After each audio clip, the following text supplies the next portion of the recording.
नमस्कार, आप देख रहे हैं समय 24 टीवी न्यूज। मैं हूं संवाददाता गोपाल पासवान। आइए जानते हैं ईपीएफओ के regional PF commissioner one doctor Ramkrishna Tripathi से जुड़ी खास जानकारी और सुनते हैं डॉक्टर रामकृष्ण त्रिपाठी की जुबानी। कैमरा पर्सन के साथ गोपाल पासवान, समय 24 टीवी न्यूज।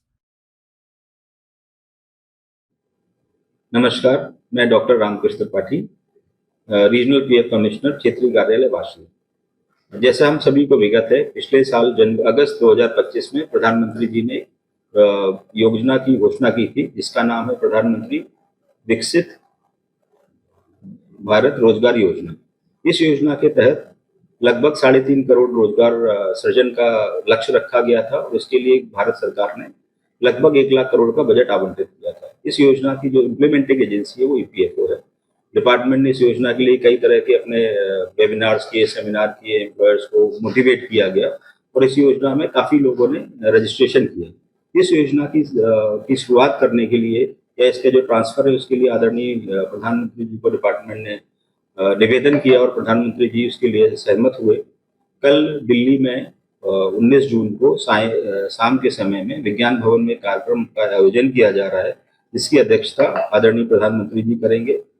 प्रधानमंत्री जी के अलावा labour minister doctor Mansukh Mandaviya ji, minister of state labour Sushri Shobha Karandlaje ji की भी उपस्थिति रहेगी। इस कार्यक्रम के थ्रू लगभग 15 लाख लोगों को एडिशनल जो एम्प्लॉयमेंट क्रिएट हुआ उन लोगों को इंसेंटिव दिया जाएगा। इसका जो फिगर है वो लगभग 2400 करोड़ का है, जो डायरेक्ट बेनिफिट ट्रांसफर के थ्रू ट्रांसफर किया जाएगा और ये प्रधानमंत्री जी के कर कमलों से होना है। इसी कार्यक्रम के पैरेलली डिपार्टमेंट ने 200 इंडिया में लोकेशंस आइडेंटिफाई की, जहाँ पे पैरेलली जब दिल्ली में विज्ञान भवन में कार्यक्रम होगा उसी समय में सभी 200 लोकेशंस पे कार्यक्रम आयोजित किया जाएगा। क्षेत्रीय कार्यवासी ने इस सिलसिले में 2 जगह ये कार्यक्रम की आयोजन कर रहे हैं हम लोग।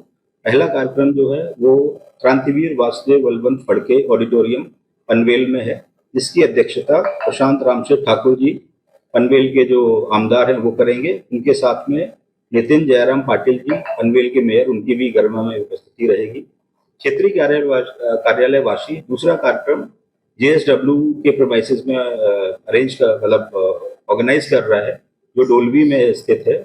वहाँ के जो हमारे मुख्य अतिथि रहेंगे रवि शेठ पाटिल जी रहेंगे, जो पेन से आमदार हैं। तो मेरा सभी कर्मचारियों से, नियोक्ताओं से जो इस स्कीम का लाभ ले रहे हैं, जिनको मिल रहा है, उनसे निवेदन है कि वो ज़्यादा से ज़्यादा संख्या में वहाँ पहुँचे और इस कार्यक्रम को सफल करें। सर 2026 में क्या पीएफ में क्या बदलाव हुआ? पीएफ में वैसे तो काफ़ी बदलाव सरकार ने किए और हर साल कुछ ना कुछ नई चीज़ें लेके आते रहते हैं। अगर हम लोग अपने सब्सक्राइबर के हिसाब से देखें तो सबसे बड़े बदलाव जो 2-3 हैं, उसमें एक तो लोगों को ऑफिस में सरकार का है कि लोगों को ऑफिस ना जाना पड़े छोटे-छोटे कामों के लिए। उस तरह की हमारे लिए ऑनलाइन जो सिस्टम है उनको सरकार और उसको मजबूत एग्जाम्पल के लिए कुछ साल पहले तक पेंशनर्स को हमेशा बैंक में या पीएफ ऑफिस जाके अपना जीवन प्रमाण पत्र सबमिट करना पड़ता था। केंद्र सरकार ने एक जीवन प्रमाण पत्र करके एक वेबसाइट लॉन्च की।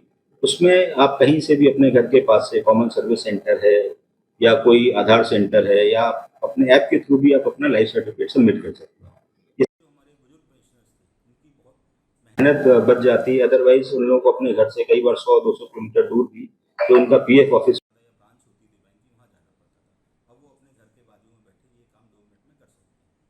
उसी तरह से जो हमारे पीएफ के करेंट सब्सक्राइबर्स होते हैं, उनको भिन्न-भिन्न तरह के पीएफ क्लेम करने होते हैं। तो पहले वो क्लेम करने के लिए उनको हमेशा ऑफिस आना पड़ता था या अपने एम्प्लॉयर के पास जाके उसको अटेस्टेशन कराना पड़ता था। उसके लिए भी हमारा काफ़ी सरल सिस्टम सरकार